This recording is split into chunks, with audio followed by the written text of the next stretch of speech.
Ya, pembongkaran pagar laut sepanjang 30,16 km saat ini masih dilakukan oleh TNI Angkatan Laut, di mana targetnya hari ini adalah 2 km. Kami akan kembali membahasnya bersama dengan Ibu Nimi. Ibu Nimi, kita kan tahu KKP ini sudah mendapatkan temuan ini sudah cukup lama, sudah langsung melakukan blokade juga.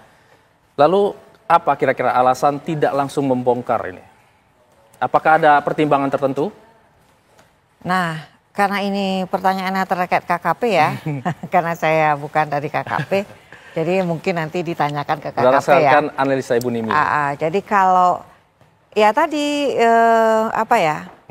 kan takut salah mungkin kan, kok nanti dicabut ternyata alasan, jadi mungkin seperti itu ya. Tapi saya kan tidak mau berspekulasi juga menuduh quote and quote bahwa. Tapi sebenarnya bisa langsung mencabut tuh. Seyogyanya kalau memang aturannya dalam hal pemanfaatan ruang itu harus izin dan mereka ketahuan tidak ada izin, seyogyanya harusnya bisa dicabut. Jadi tidak dibiarkan lama seperti ini. Tapi kan tadi kembali mungkin alasannya ini untuk budidaya kerang kan tadi kan. Masih ada upaya-upaya dialog dengan masyarakat di sana begitu Bu ya. Jadi mungkin meyakinkan bahwa ini bukan memagar dan sebagainya gitu kan. Jadi memang tapi dalam hal ini saya berharap juga kan harusnya nelayan juga harusnya bisa jujur gitu ya. Maksudnya jujur dalam hal sebenarnya siapa sih yang meminta mereka untuk memasang bambu-bambu itu gitu kan.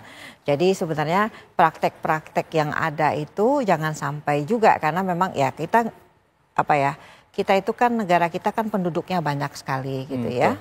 Kemudian pendidikannya masih sangat rendah sehingga kan mereka butuh untuk makan gitu ya, butuh pendapatan dan sebagainya, sehingga karena pendidikannya kurang misalnya, jadi mereka perlu uang dan disuruh memasang ya mereka pasang aja gitu kan. Jadi hal itulah yang menurut hemat saya juga mereka perlu diawasi dan dikawal juga dalam hal ini, sehingga jika ada kepentingan orang-orang tertentu untuk masuk ke dalam wilayah laut yang kita tidak ketahui, seyogyanya itu bisa diatasi sejak awal.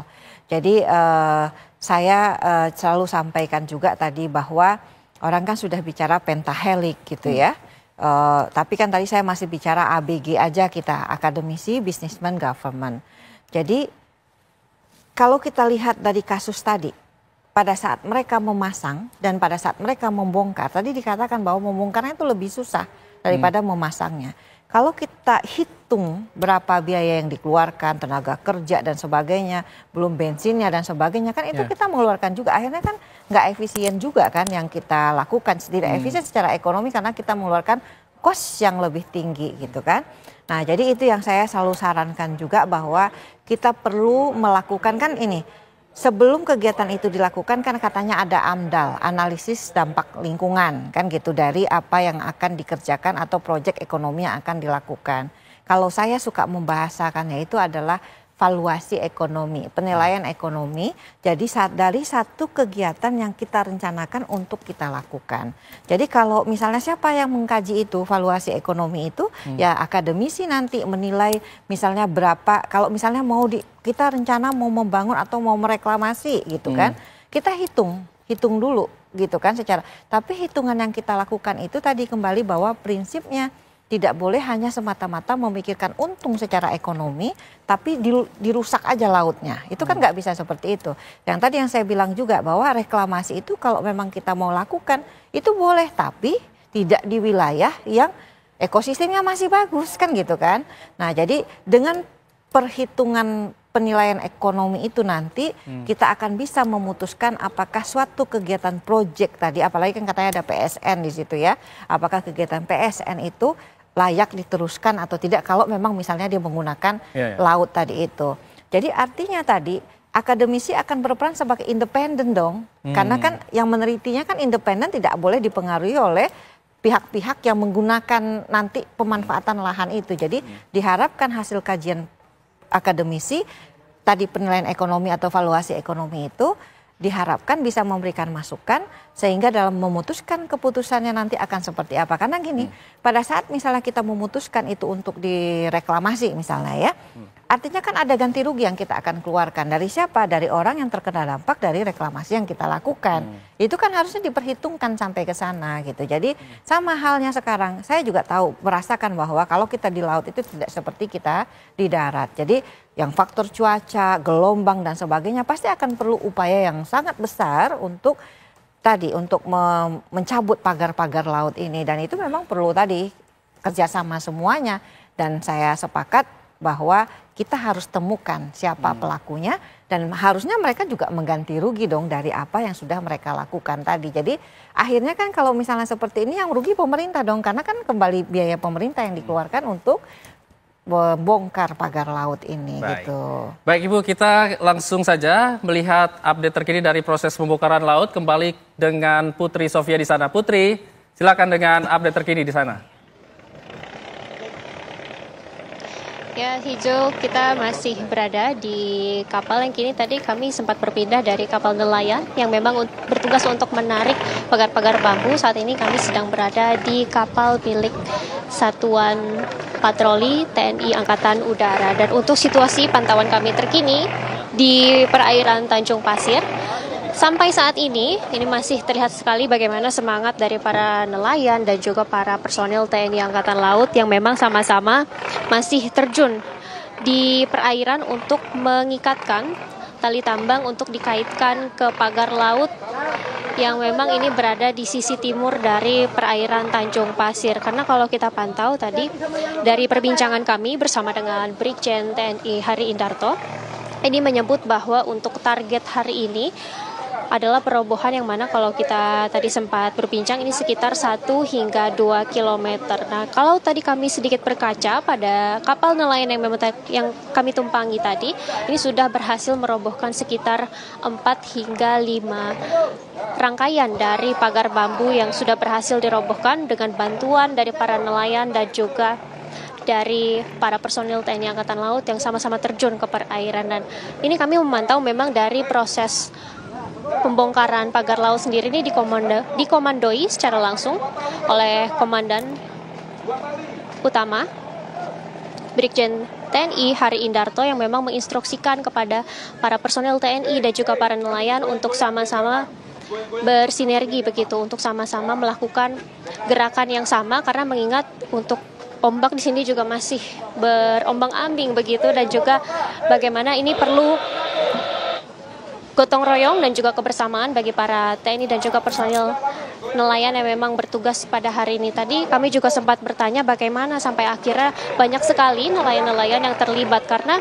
memang dari TNI Angkatan Laut sendiri ini menerima keluhan memang sudah sejak lama, bahkan sejak tahun 2024 yang lalu, yang mana dari keluhan-keluhan serta aduan dari masyarakat dan juga para nelayan inilah yang menjadi salah satu bentuk upaya tindakan perobohan yang dilakukan pada hari ini. Namun tidak hanya dari TNI Angkatan Laut, tetapi juga nanti akan ada evaluasi bagaimana untuk proses perobohan yang dilakukan pada hari ini nantinya akan dievaluasi apa saja alat-alat dan juga kebutuhan-kebutuhan lain yang memang diperlukan untuk perobohan yang memang akan dilakukan di acara selanjutnya ataupun di upaya selanjutnya. Karena melihat untuk pada pagi hari ini alat-alat yang bisa dipakai atau digunakan ini merupakan seperti tali tambang dan juga kapal nelayan dan juga kapal dari TNI Angkatan Laut yang sama-sama digunakan secara manual begitu, dan memang bisa dilihat di layar kaca Anda pemirsa oleh juru kamera kami Ahmad Budiman yang memang kalau untuk mengaitkan tali ini digunakan sumber daya manusia seperti TNI, personil Angkatan Laut dan juga nelayan, dan dapat dilihat karena mengingat usia dari pagar laut ini yang memang cukup lama, inilah yang membuat ada beberapa dari rangkaian pagar laut ini yang cukup sulit untuk dirobohkan begitu karena memang pucuknya ini sudah cukup dalam di dasar laut sehingga ini cukup menyulitkan bagi kami TNI personil Angkatan Laut dan juga nelayan untuk menarik, sehingga kalau bisa kami gambarkan ini saat ini para nelayan dan juga TNI yang sedang terjun begitu, sedang secara langsung berupaya ini sedang menggoyang-goyangkan begitu, sedang berupaya untuk melepaskan tancapan dari para bambu tersebut yang berada di dasar laut. Dan memang kami sempat melihat ini ada beberapa yang memang sempat kesulitan, namun tetap dari bantuan dan juga semangat para nelayan-nelayan yang sama-sama memberikan ataupun melemparkan semangat dan juga para tali tambang begitu yang memang dilemparkan untuk sama-sama ditarik dengan kapal nelayan dan juga kapal TNI Angkatan Laut di sini, Hijau.